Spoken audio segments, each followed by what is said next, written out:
Hello and welcome to this video about finding the square roots of matrices. In this video, we'll learn how to find the square root of a 2 by 2 matrix that has only one eigenvalue.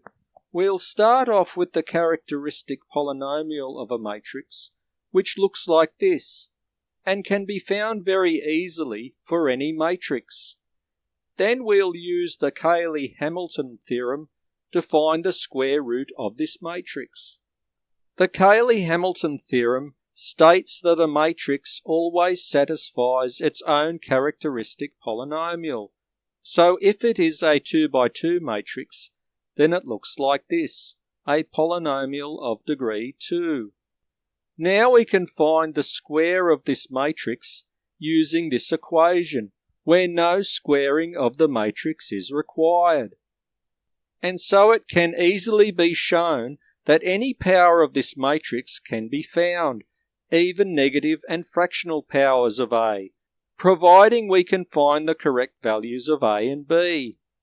Special values of A and B can also be found so that the logarithm and sine of a matrix can be found as well. All these values of A and B will be different to each other for different functions of these matrices. So now to show the general method to find the square root of a 2 by 2 matrix if it has two different eigenvalues. These eigenvalues would be called lambda and alpha respectively, and will both satisfy the characteristic polynomial of this matrix, which is how we found these eigenvalues in the first place. And we need to solve this pair of equations to find the necessary values of A and B necessary to find the matrix A raised to the power of n. So we'd rewrite these two equations as one matrix equation like this. Then we'd make the vector AB into the subject of this equation and thus solve it, usually using a computer that has matrix solving capabilities. But in the case where this matrix has only one eigenvalue, we can't find the values of A and B using this method. So we'll try this other method, where we'll set epsilon to be a very small number that will be limited to 0, and solve these two equations, which are now different equations, and can be solved. We'll then pack these two equations up into this single matrix equation. Then we'll make the vector AB into the subject of this equation and solve it. You could solve it setting epsilon to be a small number like 0.01 when lambda is about 1 to 5, and the computer will give a fairly accurate value of A and B. Or you could solve it algebraically, which can be done on this matrix because it gives a solution fairly easily. And solving it using algebra gives us these values for A and B, which could be kept packed up in vector form. Here is an example of how to apply this formula.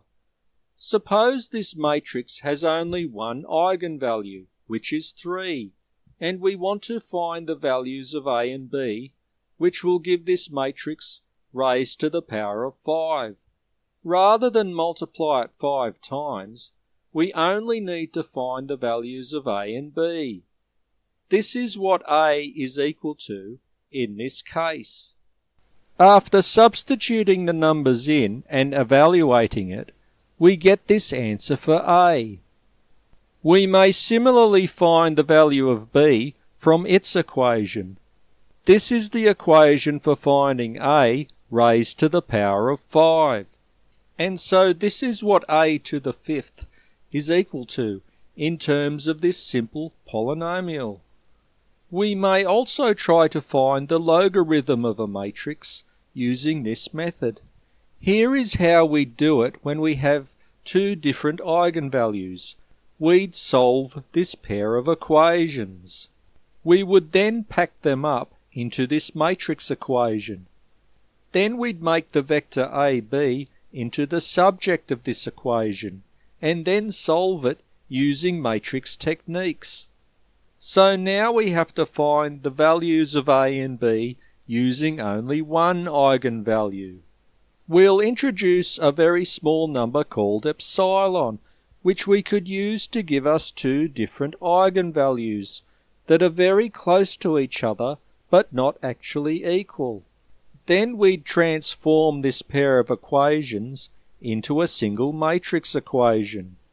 We'd then make the vector AB the subject of it. And after solving it, we'd get these values for A and B. Now for an example, what would A and B equal if the eigenvalue was 7? We'd find the value of A from its formula. Then we'd similarly find B. And so this is what the logarithm of A is equal to as a degree 1 polynomial. Now to find the sign of a matrix. This is how it is done with two different eigenvalues. We'd pack these two equations up into this one matrix equation. We'd then make the vector AB into the subject of this equation and solve it for the vector AB. But if we have only one eigenvalue, then we can't do it this way. We'd make up two different but very close eigenvalues to make up these two equations. Then we'd pack them up into this single matrix equation. We'd make the vector AB into the subject of this equation. And this is what AB is equal to after solving this matrix equation. And now for this example, we can firstly find A using this formula. Then we can similarly find B. And so this is what the sign of this matrix is in terms of A and B. The values of A and B can be found for any function called f in general, if a single eigenvalue is given. This is what A and B are for the exponential function, and this is what they are for the cosine function. Now to find the square root of a 2 by 2 matrix with only one eigenvalue.